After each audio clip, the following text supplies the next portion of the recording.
topic for today is using digital insights to drive marketing and communication strategy.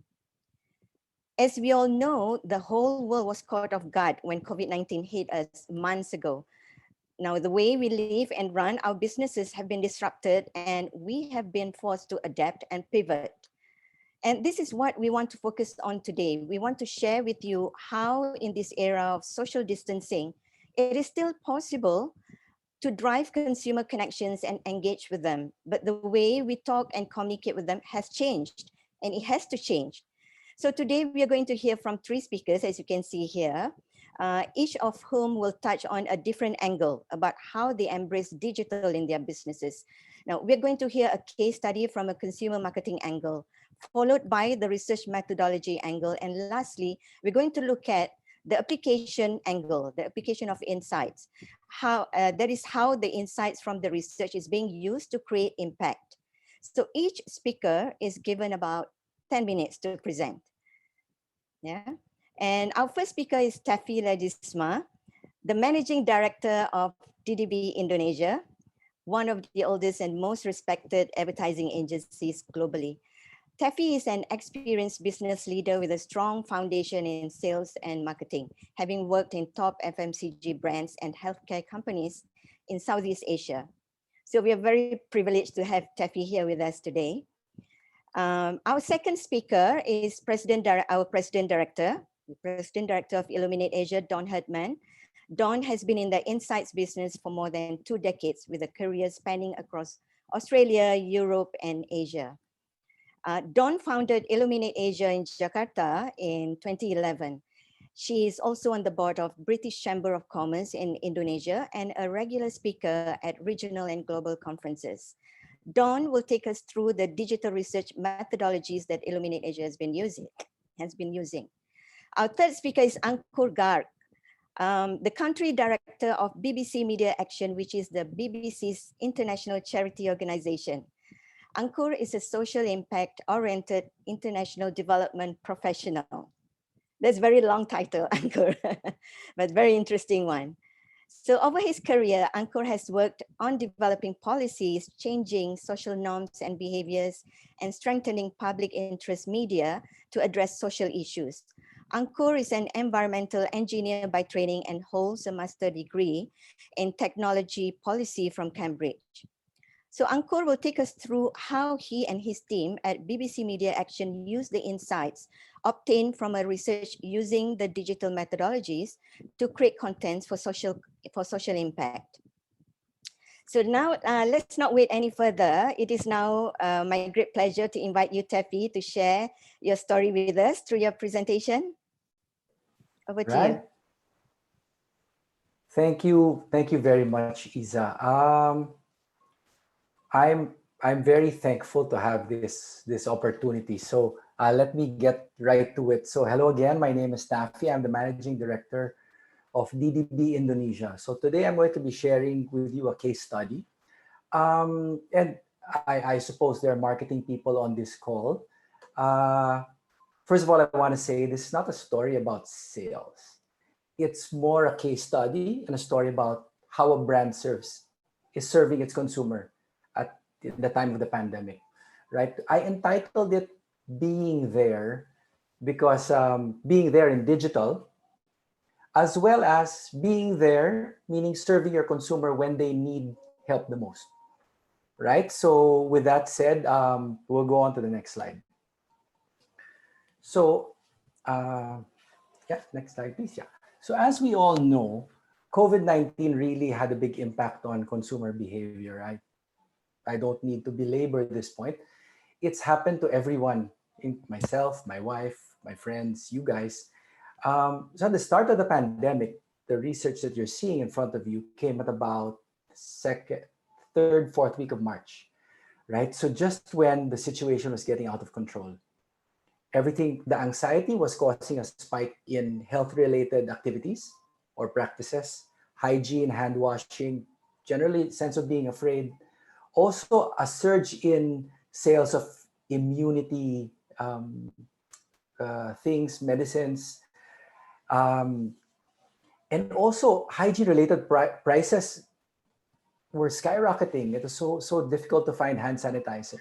They were selling it for 1 million rupiah um, per bottle, right? And also, if you look at the bottom right part of the screen, you see the searches on coronavirus based on Google Trends. The slide is small, but you see there's a spike in March and through to April. It was very, very high. And even as a consumer, you would feel that I just need to find out and protect myself, find out information and protect myself for this coronavirus, right? Even if you look at your WhatsApp groups or your wherever you are, your line groups or WeChats, that's where you got all the different theories of how to protect yourself against the coronavirus. As a consumer and representing the consumers, it was a very scary time. And there was so much information. We needed sort of like a North Star on what to do.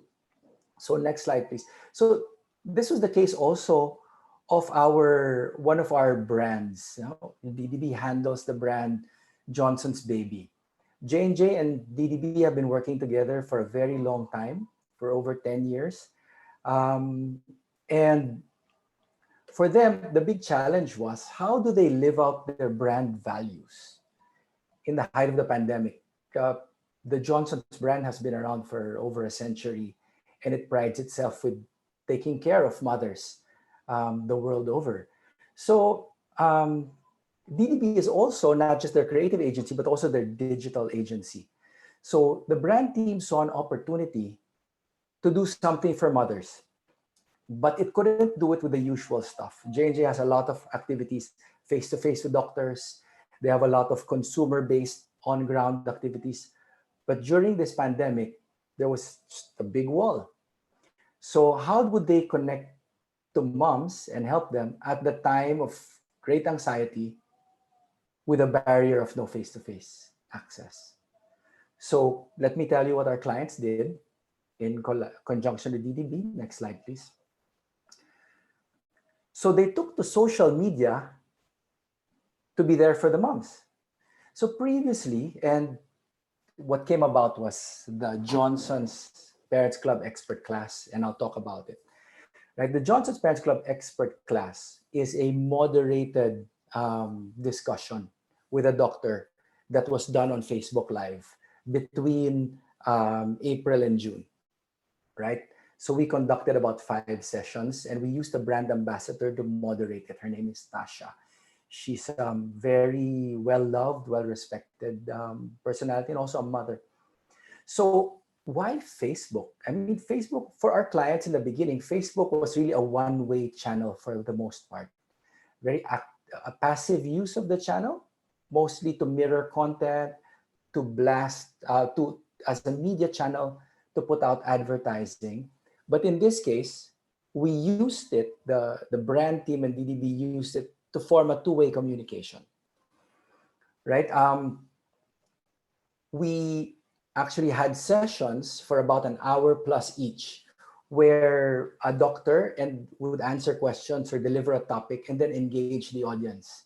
And we supported this with media to reach a vast number of people. So if we click onto the next slide, please.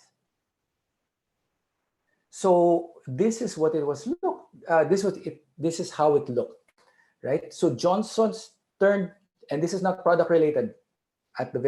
This is not a hard product sell. It's being a conduit of relevant information that can put moms more at ease and restoring a sense of control. For those of you who are mothers or parents, I'm sure you felt that. I'm sure you've had those conversations. What am I going to do if I'm pregnant and there's COVID? What are the health protocols? Who do I see, etc.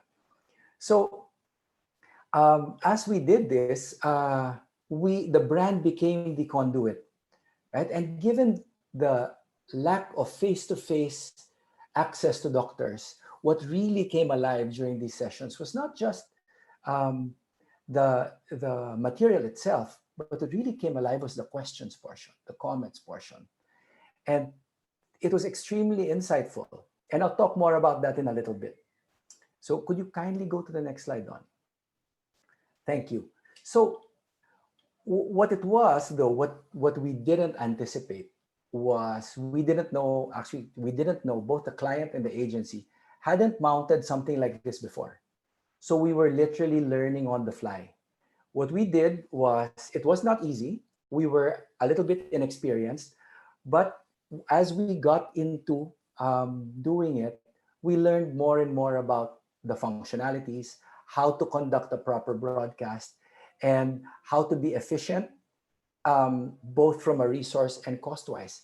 Actually, when we started, it was, many heads, as you can see in the photograph.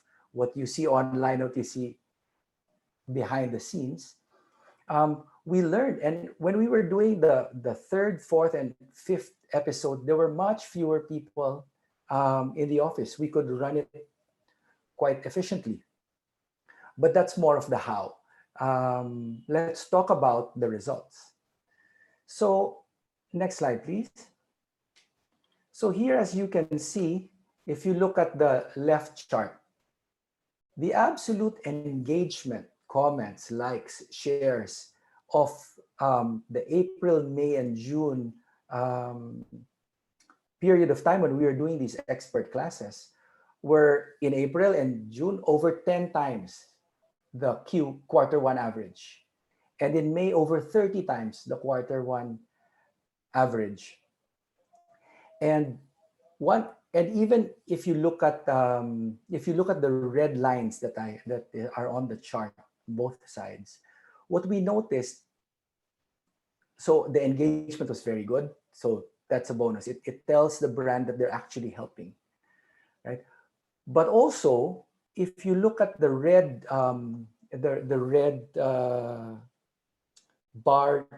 line on the right side, and if you look at April, May, and June, that spike and decline, you also see that there was a window of opportunity that we didn't know. We didn't know that the window would last this short, but there was a window of opportunity to do something. As you can see, over time, the likes and shares were going down. Um, and if you mirror this against the Google Trends search results I had shared in the earlier slide, in the second slide, you also see a tapering off, right? So the height of this anxiety and maybe corona paranoia was really happening for a certain period of time. And we're very happy that the client wanted to act fast on this. So we actually made it to that window of opportunity.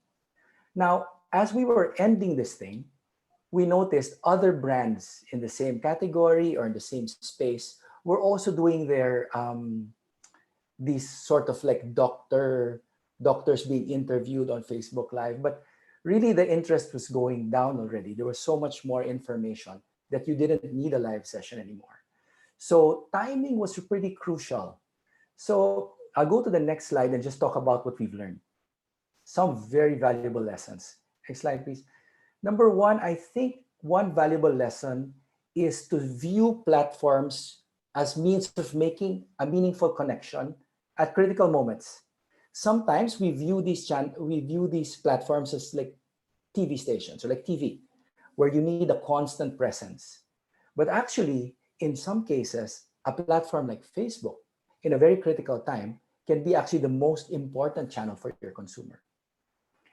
Second, evaluate for impact and insights, and not just to optimize. We live in a digital world where it's all about optimization. But really, there's a lot of insights. Case in point, the questions section of our first few episodes led to us developing content for the next episodes. So the topics came from there. Um, it was a very rich place. So we were giving the consumers what they were actually wanting. The third, when you embrace the hard pivot to digital and you take it on, new solutions will open up for your brand.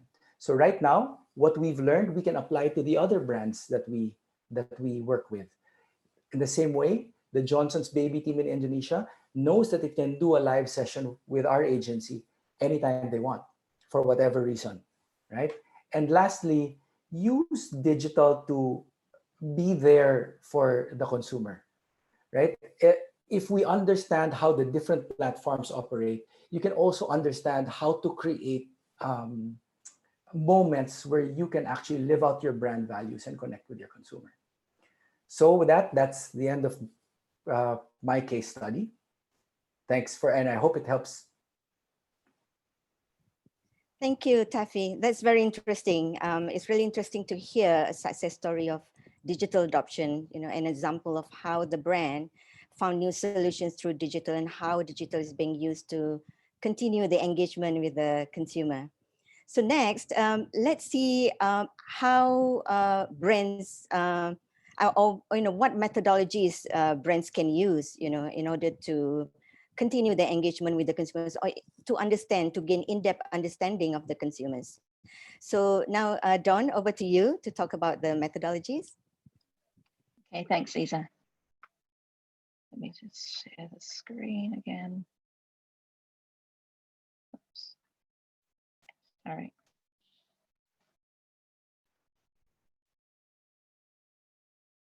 Okay.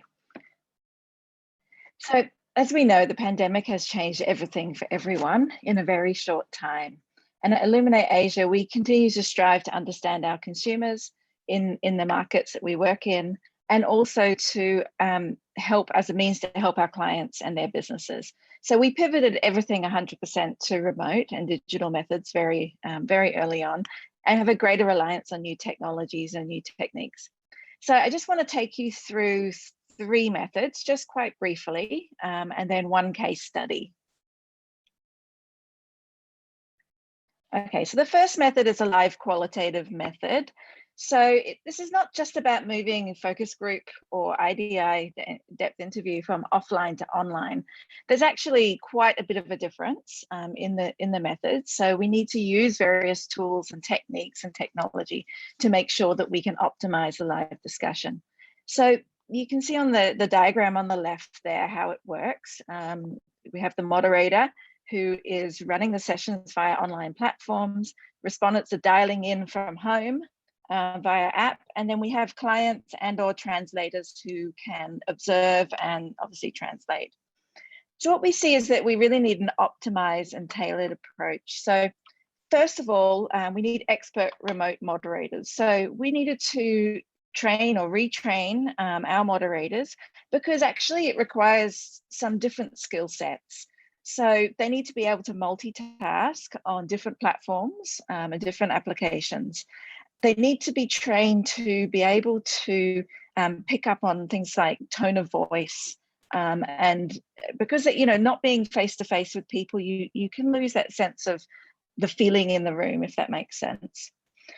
We see that a range of tasks are possible. So we can still do, all the research tasks actually, but for example, could be, product, brand groupings, concept evaluation, ratings, so on, showing stimulus and so on. We can combine it with digital pre-tasks and diaries, product placements, even in-home, cooking sessions, for example. And where we're doing usability studies, we could actually give the control of the screen to the respondent so we could see exactly what they're doing in the digital interface. We also use, as I mentioned, technologies here. So we do use Zoom a lot, as I'm sure you all do. But we also use other methods or other applications and platforms such as Miro, which is an online whiteboard technology. So this allows us greater flexibility and engagement. So the respondents are able to be more focused throughout the session, and we're more easily able to share stimulus and do creative activities with them using that. We also use a platform called crisp.ai, which actually helps us to eliminate the background noise so that the moderator is able to focus more, the recordings are more efficient as well. Okay, the second one I want to talk about is online community. Now, this is not something new and something that's just happened since the pandemic. We've been running online communities in Indonesia and across Asia for many years. But just to touch base on it, what we do is actually it's an online user platform where consumers will be with us for a longer time period. So typically 7 to 10 days, for example. So they're invited to log onto a platform. We send them daily tasks and activities. And it can really fit into their everyday life and into real time and context. And it also allows our moderators to respond in real time. So this also lends itself to a range of project types, but it's great for exploratory studies. So the benefits, really, I guess there's quite a lot of benefits, but one of the key benefits is a greater depth of insight. So we have a longer time frame with respondents. So we're with them 7 to 10 days. So we're able to spend more time, build up a rapport. We see that we get greater insight. We get more mindful responses from them, and a lot of really rich insights.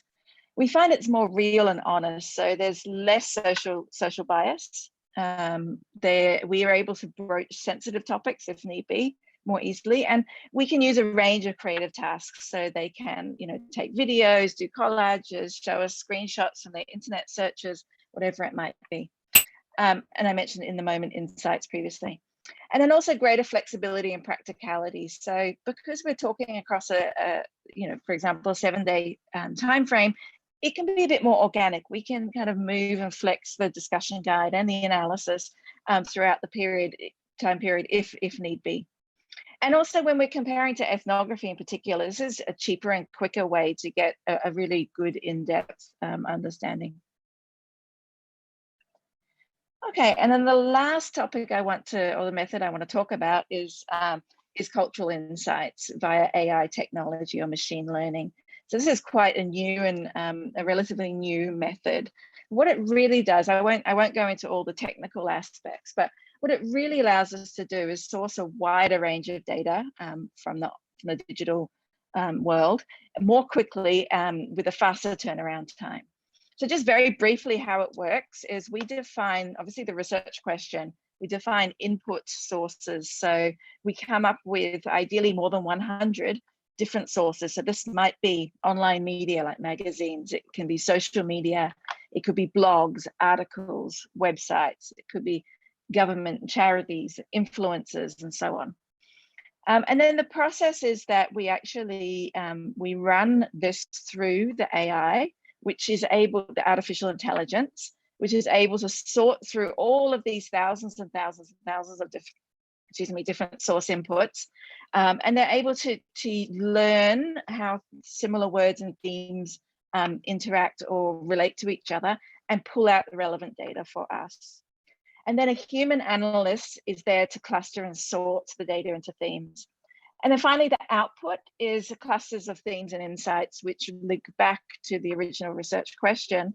And we also link it with quotes and back to original source so that we can go back, the client can go back and check. So again, not to be too technical, but the system uses NLP, natural language processing, and allows us to define nudge terms to help the system to learn and also to discover related content. Okay, finally, just one case study. This is for BBC Media Action, who's one of our clients, and Ankur will follow on after this and talk a bit more about how they use the findings. But we did some work with them end of last year, earlier this year, and we really wanted to understand Indonesian millennials and how they, what their online preferences and habits are. So BBC Media Action was developing communications, a digital social media, to really enable the audience, the target, to engage on social and environmental topics in particular. So we needed to understand the ecosystem preferences and the product segments that producers could work with and work towards, and understand what types of content really generated engagement. So our approach was the AI semiotic cultural analysis, as I've just outlined in the previous slide. And we identified 14 consumer archetypes from that. And then we conducted an online community for 7 days. So we spoke with millennials across Indonesia, including representatives of key consumer archetypes. And at the end of it, what we were able to do was to identify some messaging directions for each of the key critical archetype that would help move them along the engagement funnel so that the BBC Media Action team could take that and start developing content. Okay, thank you. Thank you, Isa. Thank you, everyone. Thank you, Don. So it's really interesting. Again, echoing what Taffy said just now about how the brand found new solutions through digital. It's the same thing with research. The digital approach has opened up a lot of opportunities for us to gain deeper consumer insight.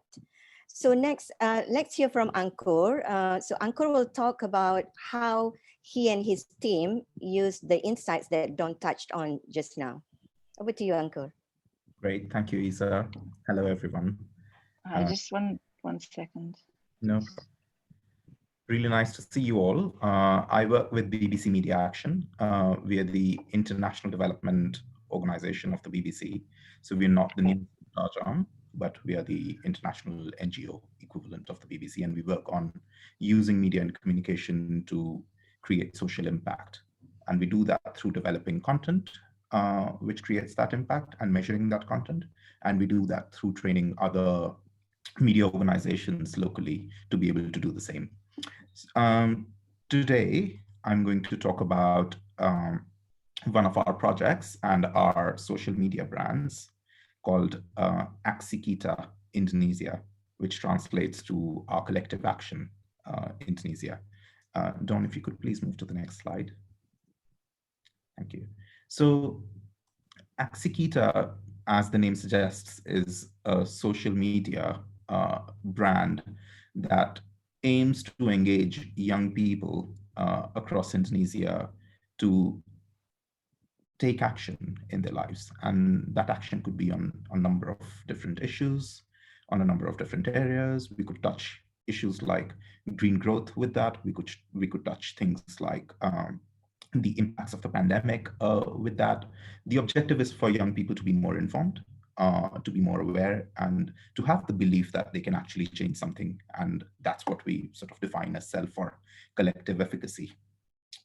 So the target audience for this brand is young people, which sort of obviously means that our thinking around using social media wasn't completely a pivot from where we were. We always thought about social media as one of the arms to engage young people meaningfully to be able to deliver social change. And in light of that, we're doing sort of both more traditional pieces of research around understanding young people's barriers and triggers to acting in a specific way, and their trusted media sources, and their people who are their reference network, etc. But also their digital personas. And we sort of, all of us who engage on social media understand to a certain extent that people's real life personas and actions are slightly different sometimes from their digital personas. And that applies more so to young people who would have sort of sometimes multiple social media profiles, or would act slightly differently on social media and present themselves slightly differently on social media than they would in their real lives because of sort of various societal constraints, etc., etc. So the research that Dawn was talking about gave us 14 archetypes, out of which we, in the first sort of phase, decided to focus on two, which is aesthetic indulgence, that is people who care about the environment because they care about the aesthetic beauty that Indonesia has, and they're proud of that beauty, and they relate to that. And that's why, because of that pride, they want to associate with environmental protection. And second, people who are interested in protecting the environment or working on green growth and being interested in sustainable development because they want to leave a better world for future generations, and they want to be a part of creating that better world. So we were focusing these two specific target segments through our work initially. Next slide, please. Now I'm going to talk about what actually, if we were talking about social media, derailed us and sort of allowed us to identify challenges, opportunities, etc., to pivot during this period. The first is that when the pandemic actually struck, and it's continuing to, but when it, in the initial days, it was all-consuming.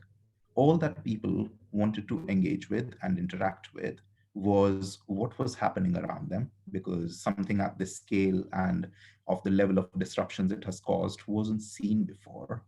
We haven't seen anything like this before. And it affected sort of people living in rural areas, people living in urban areas, in Indonesia, in the UK, in the US, everywhere, right? So it was sort of quite a wide-ranging impact. And therefore, the focus from the audience and the need for the audience shifted completely. So in a sense, sort of it wouldn't make sense and it wouldn't be honest of us as a brand to focus on anything else but to focus on COVID-19 to begin with, and to address people's concerns as a brand that's reaching out to them to understand what their views are and to address what their concerns are. And the second was that there were stay-at-home orders, which meant that sort of a large number of people were working from home. They were consuming a lot more digital content than they otherwise would, and they were interacting with that content and engaging with it at a much higher levels than they otherwise would during this very specific period. And the third was sort of something that we were caught off guard by, was sort of really a correlation between two very disconnected factors. The first, that the movement restrictions due to COVID-19 actually led to some major economic impacts for brands, for people, for jobs. So right from sort of the top line GDPs to actual employment figures and people's ability to secure a livelihood. And second, that during this time when the movement restrictions were in place, we saw a number of environmental indicators improve. And that was a sort of a series of conversations where people could see biodiversity in urban areas, where people would see things like peacocks in urban areas, or sort of different things than they otherwise wouldn't, and it was a topic of conversation.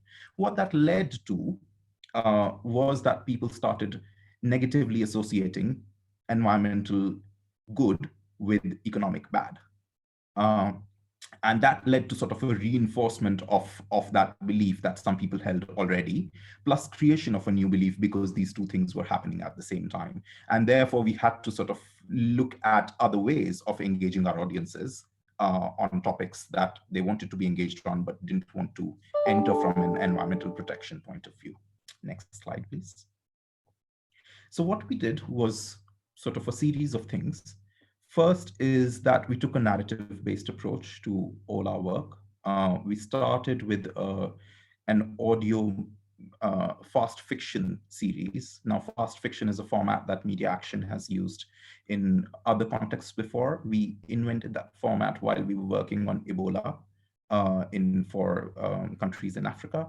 And we produced a short sort of 2-minute radio drama that was looking at sort of different characters, et cetera, and communicating key social impact communication to people.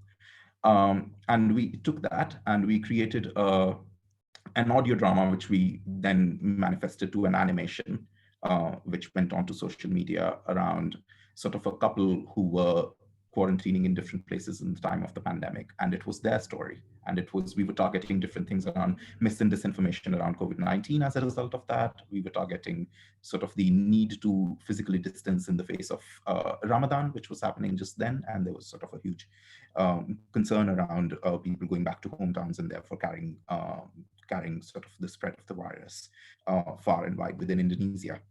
And then sort of moving on from there onto our other pieces of content, one thing we realized was that while people were locked inside their homes, they were really missing travel. And they weren't able to go out, they weren't able to take flights, they weren't able to holiday, etc. And we built on that to create another short series called Kangen Jalan Jalan, which translates to missing travel, which looked at sort of various local producers creating a travel show within their area. So you'd look at a local producer from, let's say, Bali, looking at a travel show within Bali, which was 5 minutes in duration. And within that 5 minutes, while looking at sort of various aesthetic aspects of Bali, they would also look at environmental damage that has happened there. And they would look at young people within that area who've taken either self-leadership or have worked with the community to actually take some action, so that people who are sitting in their homes while they're looking at content because it's entertaining and because it's something that they really want, also look at other role models, also look at other people who've done something and how they've gone about it and what their challenges have been. Next slide, please.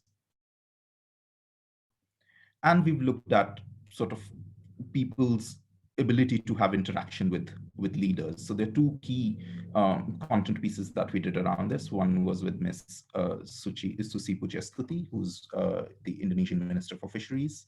And she, in her sort of interview interaction with us, really looked at what her views around Indonesian millennials and young people in Indonesia are, and what sort of how she feels they can contribute more within their lives to issues that matter to the country, etc.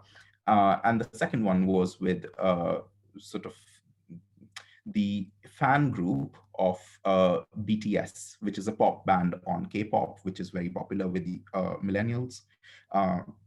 And one of the fan groups in Indonesia actually carried out a big tree planting drive on the birthday of one of the icons.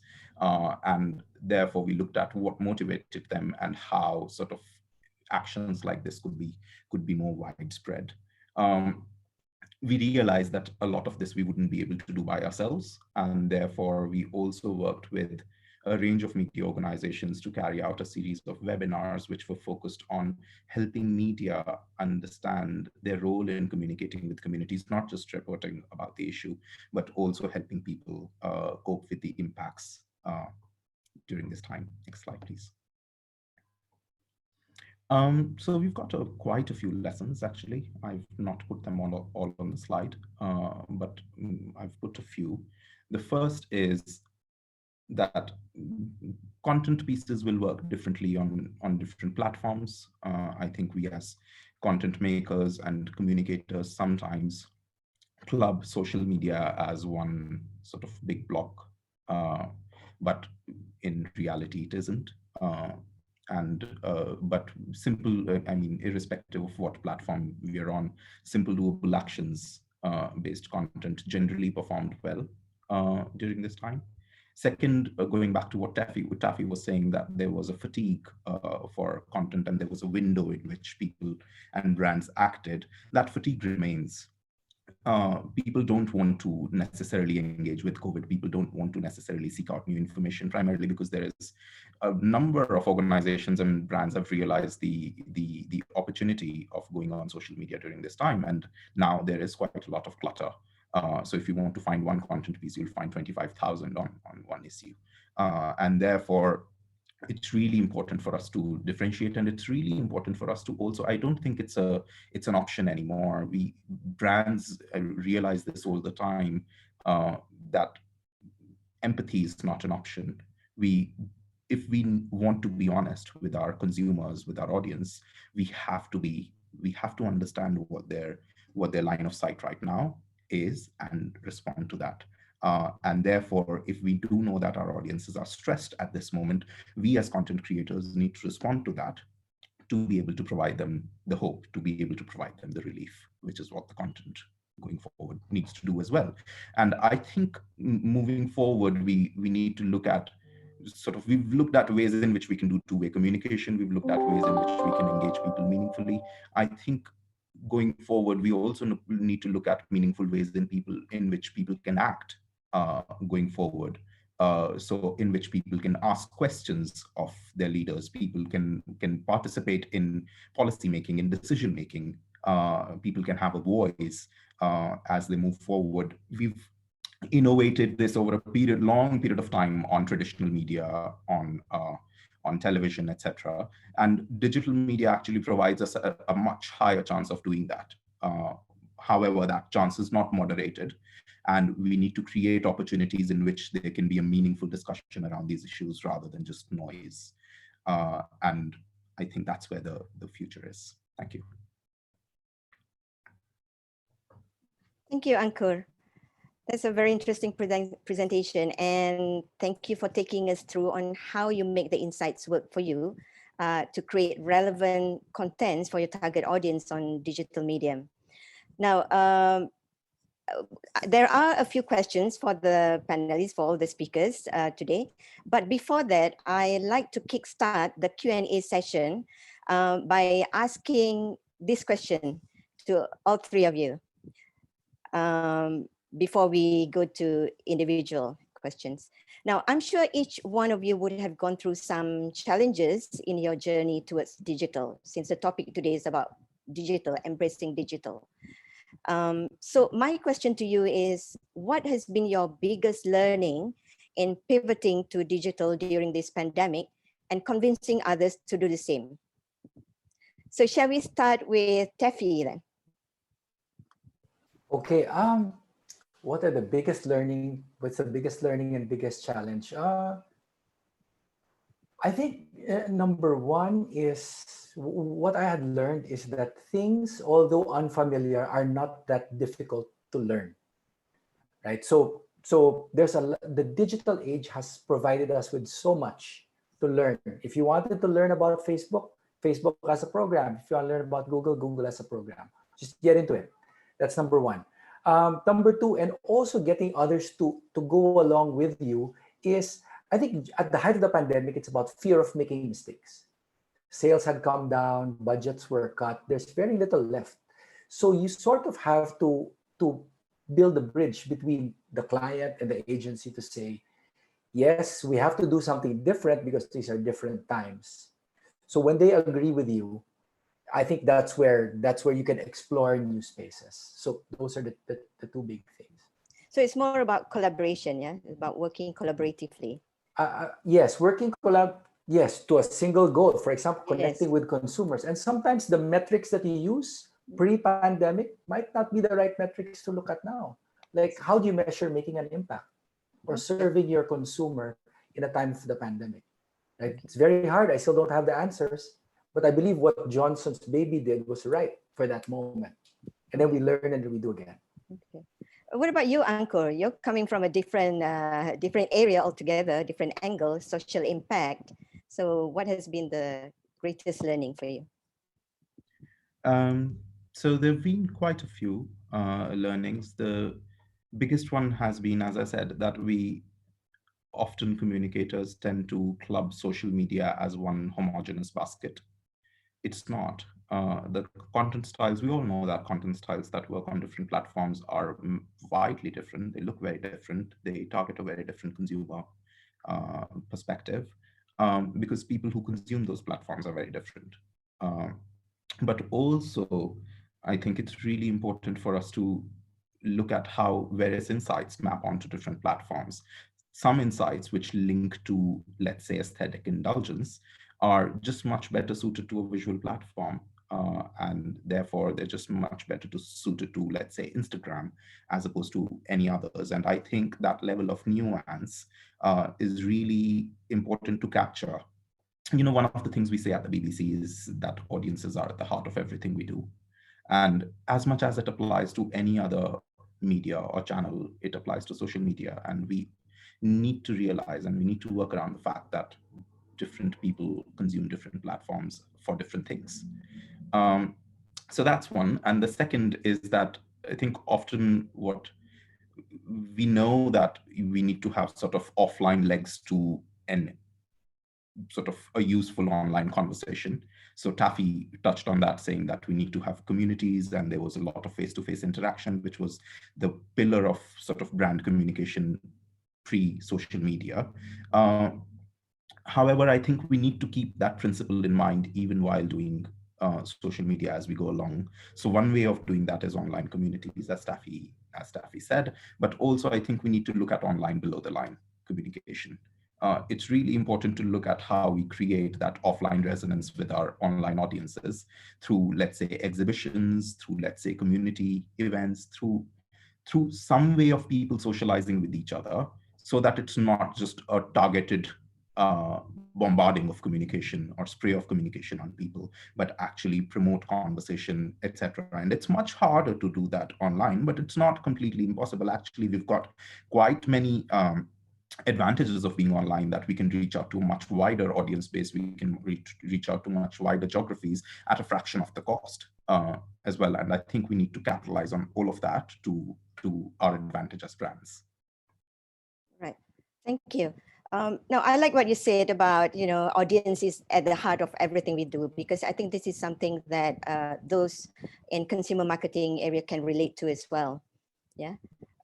So yeah, any thoughts, Dawn? What about you in terms of research methodologies? Yeah, so Yeah, so we were fortunate that we were, as an agency, had already kind of been doing a lot of digital methods from before pandemic times. We'd always embraced it early on, and especially with some of our foreign clients, because I think some of the methods are very well established in other markets, and so we brought them into Southeast Asian markets.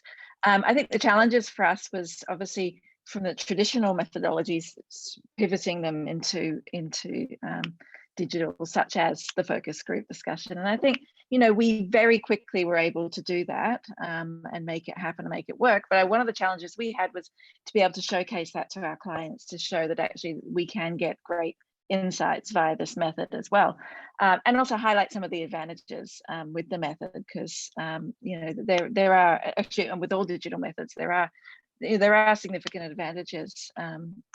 For example, for an online focus group, we find that the consumers are often more engaged, they're more focused in the process, they're more timely. The whole process is more time efficient.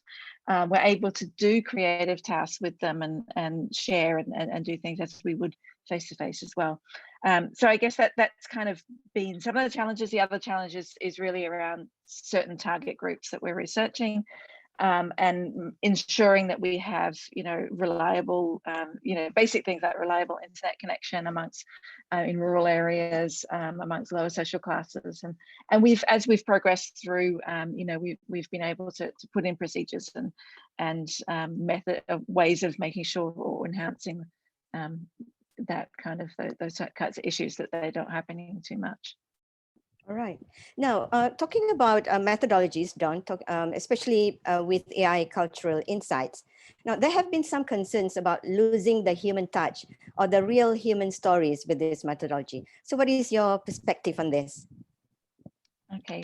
I think that is a valid concern for some people. I think we need to understand how we're using it and what we're doing with it. First and foremost, it's a tool. It's not a tool that we use on its own and only that separately. As you would see with the case study with BBC Media Action, we use the AI methodology together with online communities. So we had a bit of both. But what I really would like to say in this is that AI is a great tool in order to get us to be able to get through the massive amount of data that is out there in the digital space. If we really want to understand what's going on the bigger scale, it's a great tool to get us through that. But of course, yes, you need to be able to understand the cultural insights behind it, understand the context of why people are posting or discussing in certain ways in online. So that's why we actually combine it with a human analysis as well. And we can go back and pick out key quotes or key original data and go back and look at that as well. So it is a bit of a combination, but definitely an exciting, relatively new tool that it opens up a whole new, a whole world for us in some ways, yeah. Okay. Now, Ankur, Dawn touched on the project that we did for you recently using the AI cultural method. So one of the results that we obtained from AI cultural analysis is the audience segmentation. So in your case, what has been the role of audience segmentation in making communication strategy choices for Aksi Kita? Great, thank you, Isa. I think the role of audience segmentation has been central.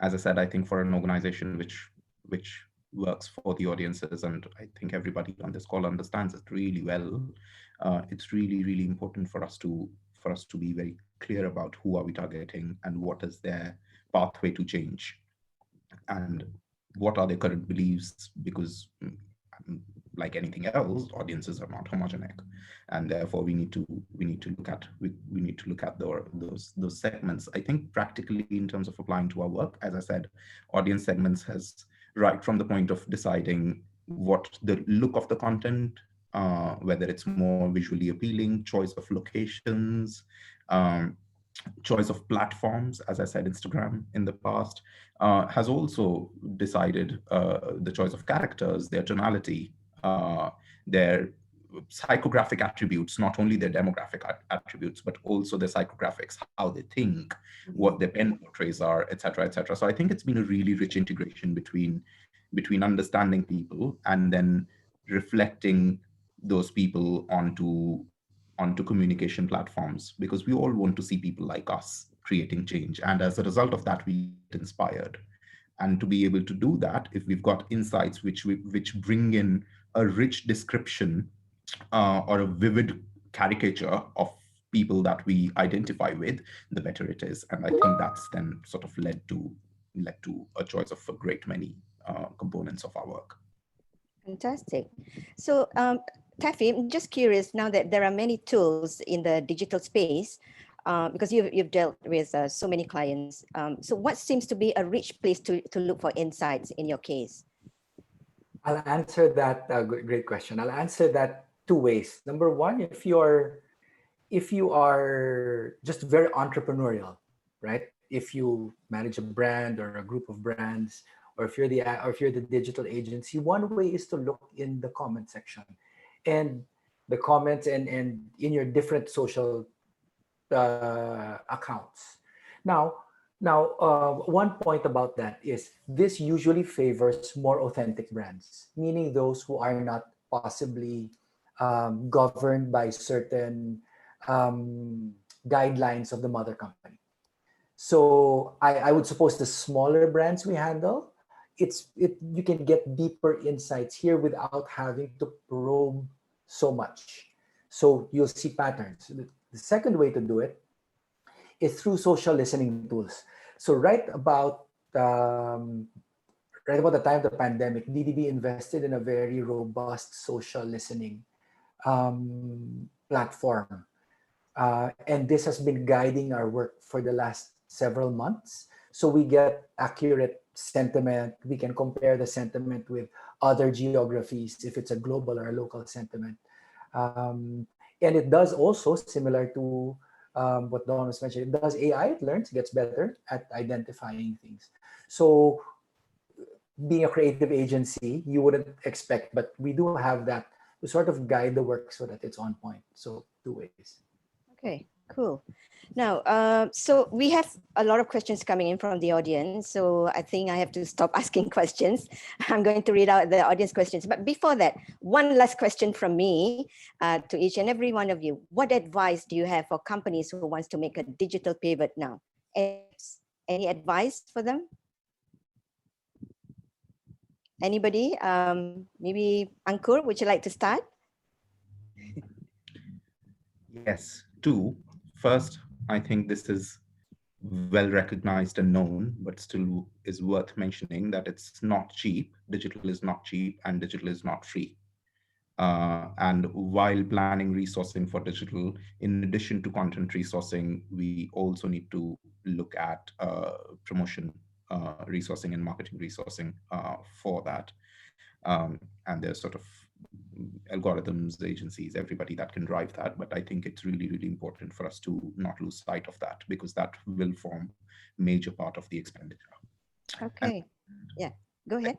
Is that it's really important to invest in future gazing. I think we need to look at trends as they keep coming along and sort of adapt to those trends as we go on. So when we realize that that window of opportunity for working on public health and sort of COVID-19 is now exhausting, we know that the next wave is around secondary impacts because they are being felt. It's about economy, it's about jobs, it's about stigmatization, and we need to identify those opportunities and develop sort of meaningful relationships and engagement around those, because a lot of our consumers and our audiences will also be in the bucket that is affected by that.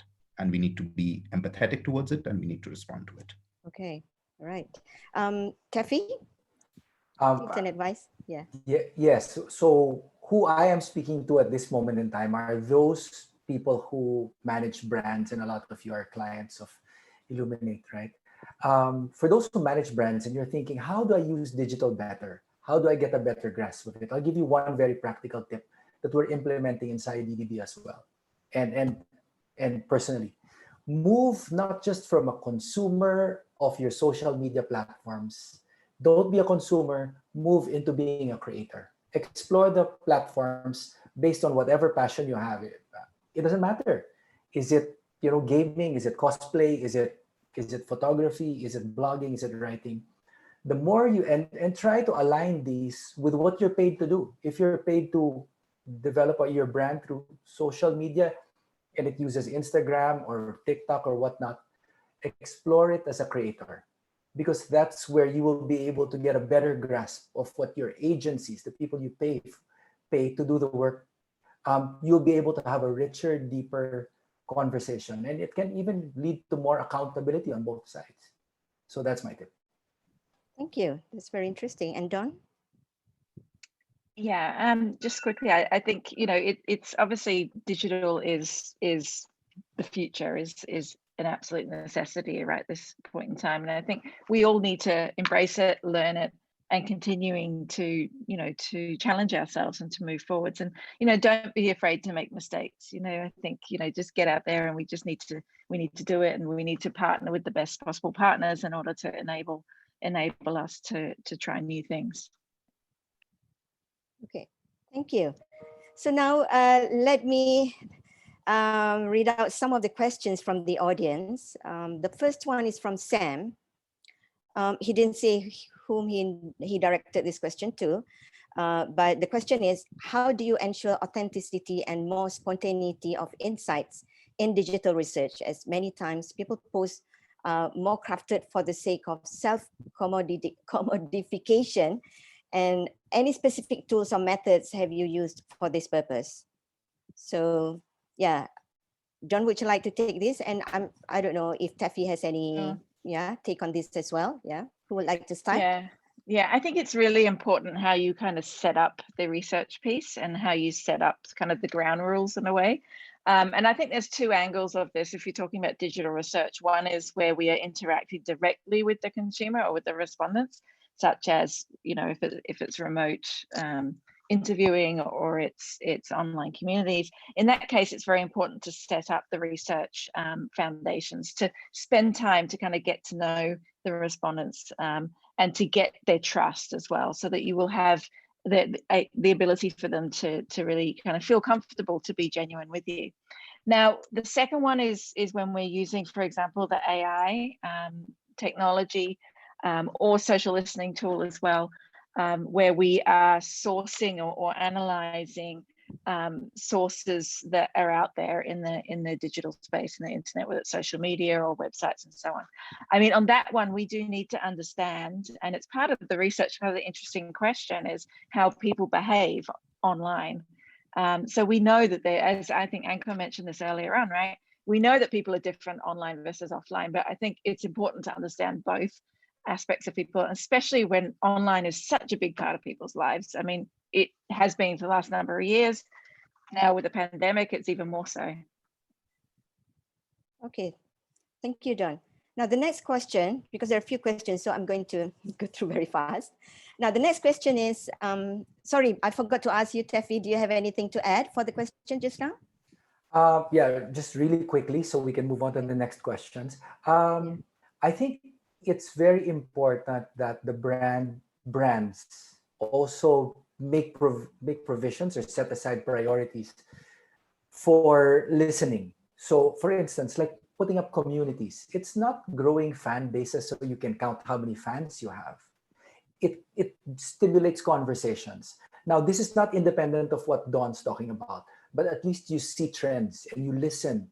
And this is where you pick up certain ideas that you could then validate through a formal research. So putting up a community is not about just gaining fans. It's about understanding the consumer. Now, from a marketing standpoint, this doesn't make sense, right? But from insight gathering to develop better, materials or marketing plans, it's absolutely essential.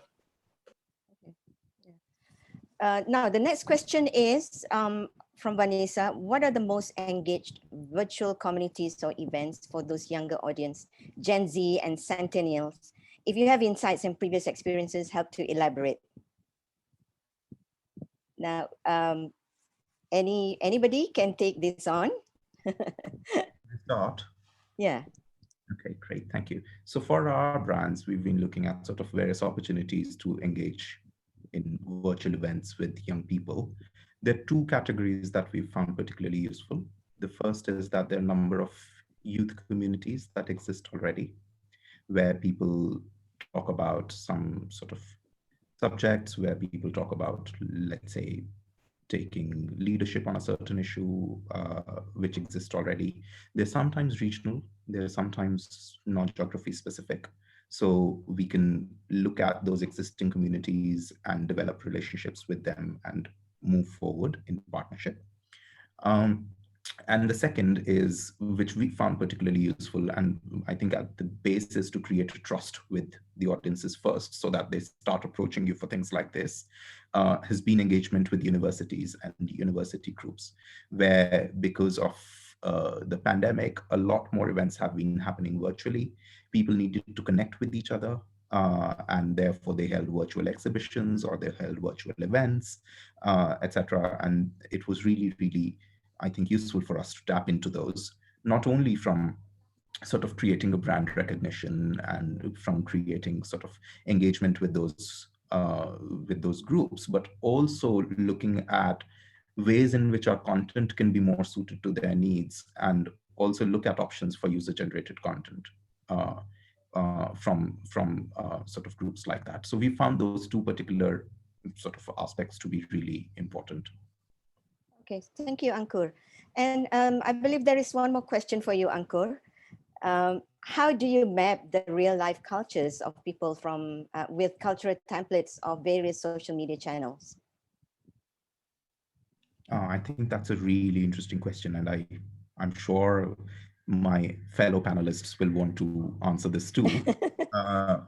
But I think it's very important to have an understanding of who exactly your audience is, and it's not that during the right now you can, but I think culture and understanding of culture is a long-standing thing, and I think you need to invest over a period of time to be able to understand what cultures are and how cultures map onto social media. In other countries, we've looked at sort of how different cultures are mapping onto people's social media personas, and I think that's really important to understand.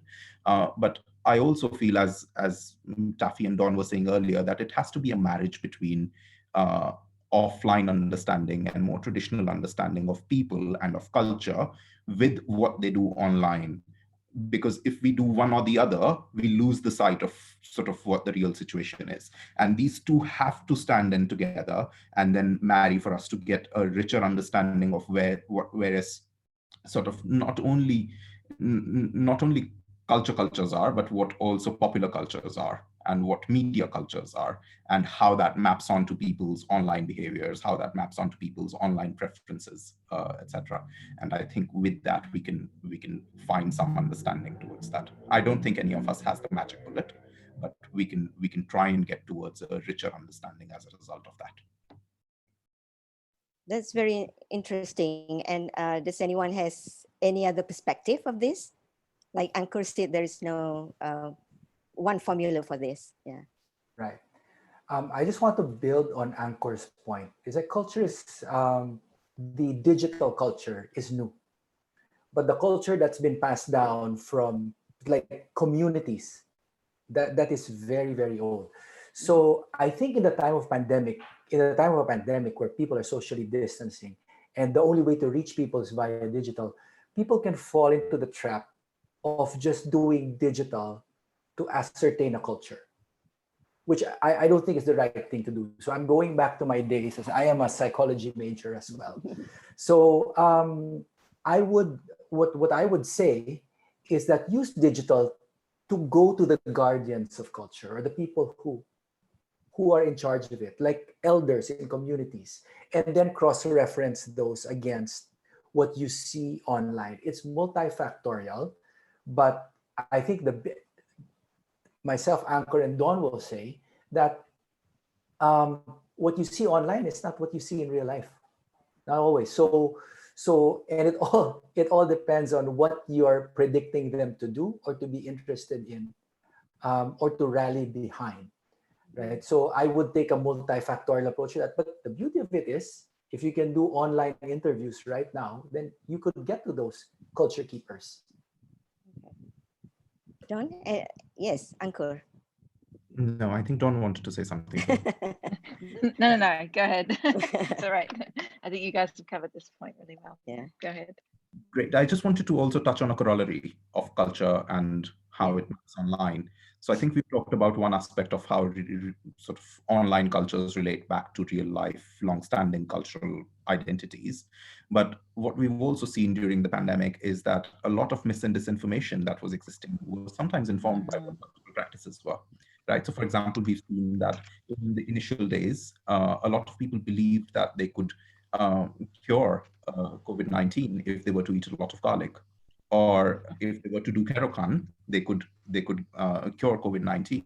And these are sort of issues when a completely new information source for a lot of people who got onto digital after the pandemic, or even for it's quite new, and it's quite a lot of sources of information, not all of which are trusted sources of information. And therefore, when you have a bombardment of information coming on you, when that marries with sort of deeply rooted cultural understanding, deeply rooted beliefs, then it can lead to a number of different things, which are sometimes helpful, which are sometimes not very helpful. And I think we, as sort of content makers, need to take a cognizance of that, because then it affects our people, and we need to respond to those. Thank you. That's very interesting. And I can see one last question here. And this is, I suppose this is for Dawn. Where can we learn more about the research just stated by Dawn? Now, she did not elaborate the methodology or specific methodology, I suppose is the methodologies that you mentioned, not the case study, I guess. I'm not sure. Yeah, it's not elaborated. I mean, definitely do get in touch. I'm happy to set up a separate session to talk you through anything and other case studies based around the methodologies. I'm not sure who the question's from, but we're always happy. This is Lea Zakia. Yeah. Okay, we're always happy to set up a separate session and go into more depth with you. No problem at all. Just I think you have my details, so just send us a message and we'll set something up for sure. Okay, great. Well, that's all the time we have for today. Thank you very much for your attention and your questions to the audience. And Taffy and Ankur, thank you so much. We are really privileged to have you as our panelists today. Now, do get it to the audience, do get in touch with any of us if you want to find out more about how we can help your brands, how we can work with you or collaborate with you. Now, on behalf of Illuminate team, on behalf of Taffy and Ankur, thank you so much for your participation today. And we will update you on our next webinar, so keep a lookout for it in your mailbox. Thank you. Thanks, everyone. Thank you, everyone. Thanks. Bye. Thank you. Bye.